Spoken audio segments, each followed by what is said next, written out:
সামনে থেকে গুলি করেন, এই যে দাঁড়া আছে, পেছন থেকে মারেন কেন? প্রতিটা গেটে এমন ভাবে পুলিশ দাঁড়িয়ে আছে যেন 1952 সালের 144 ধারা ভঙ্গ করে আমি ভেতরে আসছি। গুলি কিভাবে করে, কোন সাহসে? তাও ক্যাম্পাসের ভিতরে গ্রেনেড ছুটছে, এটা সাহস তারা পায় কোথায়? শুধু ঢাকা বিশ্ববিদ্যালয়ে না, এটা হচ্ছে পুরো দেশের আন্দোলন, পুরো দেশের সব ইনস্টিটিউশনের সব শিক্ষার্থীর আন্দোলন।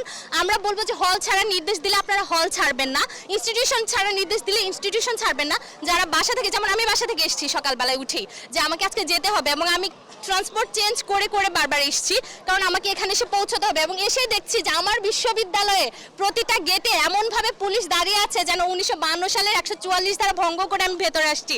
এবং তাদের যে চাহনি, সেই চাহনি ছিল যে কে যাচ্ছে, এবং আমিও তাদের দিকে উল্টো চাহনি দিয়েছি যে ভাই এটা আমার ক্যাম্পাস এবং তুমি এসে দাঁড়িয়েছো আমার ক্যাম্পাসে, আমি আমার ক্যাম্পাসে ঢুকতে পারি। পুলিশ বিজিবি এই সাহস কোথায় পায় ঢাকা বিশ্ববিদ্যালয়ের ভিতরে ঢুকে শিক্ষার্থীদের উদ্দেশ্যে গ্রেনেড ছড়ায়? অবশ্যই তাদেরকে